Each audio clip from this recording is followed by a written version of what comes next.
You know, it only takes a spark to start a fire. You know, I think we just sparked on something.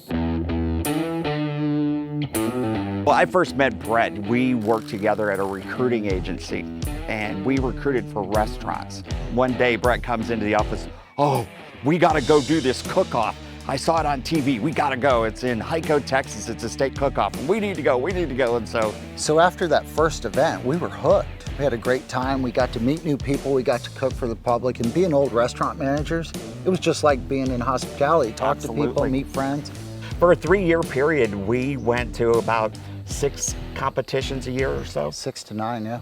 And 3 years running, we didn't get less than 3rd place. You know, we kind of got known as the steak guys. We were on a roll winning these competitions. We also realized that the rules were different everywhere we went. And it was a little frustrating because you'd go to one place and the rules were this, go to another place and they were that. We went to this cook-off and we didn't win. Not only did we not win, the guy who did wins every year and donates his money back to Spain. I go, we need to report them to whoever oversees this. And Brett goes, there isn't anybody. We had this aha moment of, we should do it. There's a lot of things we don't like. We could write the rules. We could do this. We went back to work. Weeks passed. We sobered up. Yeah, that idea kind of went out the window. So one morning, Brett comes into the office. It was this Jerry Maguire moment. We can do this. We can do, well, we'll call it the Steak Cook-Off League, and we'll do a website, and we'll have all these followers, and we'll cook steaks. And it was like, you know, like, wow, Brett, what did you have last night? We hosted our own event with our own rules, first ever, and it went really well. And then it morphed into Steak Cook-Off Association. But all it did was really, we took a lot of events and put them under one umbrella to make sure the rules were the same. And as a cooker, you knew what to expect when you showed up in an event. So we experimented with a lot of different systems so that our judging process could happen rapidly. There's a small line between the time that steak gets cut to the time it gets judged. Right. By the 5th judge. You've got to get it in a short 2.5 minute period, or that steak starts to oxidize and it changes. At our events, we have the promoter purchase all of the steaks. And so really it's a true cooking competition rather than kind of a who's got the bigger checkbook. So we still see husband and wife competing against each other. It's a real family event. You'll see daughter, husband, and the father-in-law competing together. So they're outside, the kids are there, they're not in front of an Xbox. That's a win. Brett was so excited, he came in, he goes, some guy from the Netherlands contacted me and he wants us to go to the Netherlands and do a cook-off. I'm like, are you nuts? He goes, you know how much it costs to get over? He said he'd pay for the whole thing. I'm going to Amsterdam.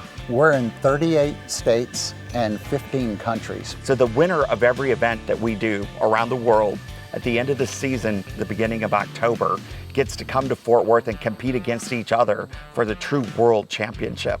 So last year we had 25 teams that were international. The first years we provided the equipment for them when they came because they couldn't travel with their grills and tents and chairs. And so all of the international teams, we put together a Facebook page.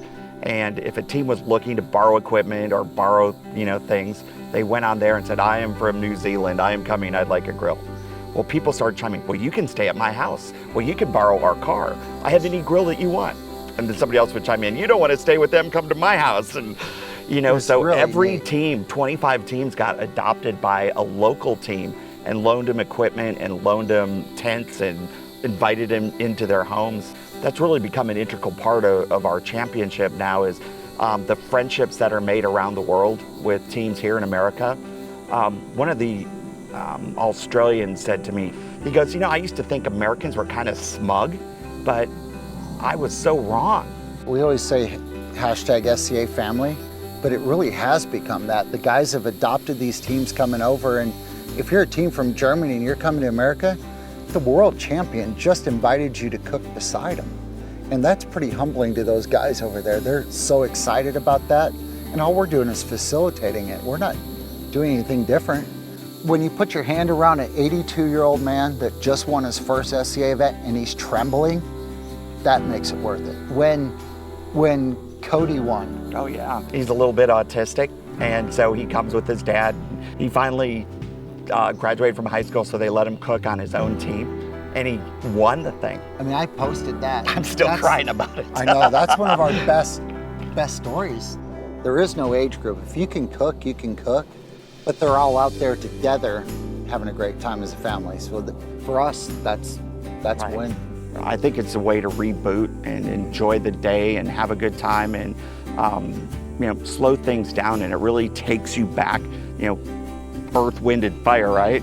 I have a picture from 1962 of my dad and my grandpa together, and they're standing around a grill outside. So to me, it's nostalgia. You start that fire and gather with friends and family, and there's nothing better for me.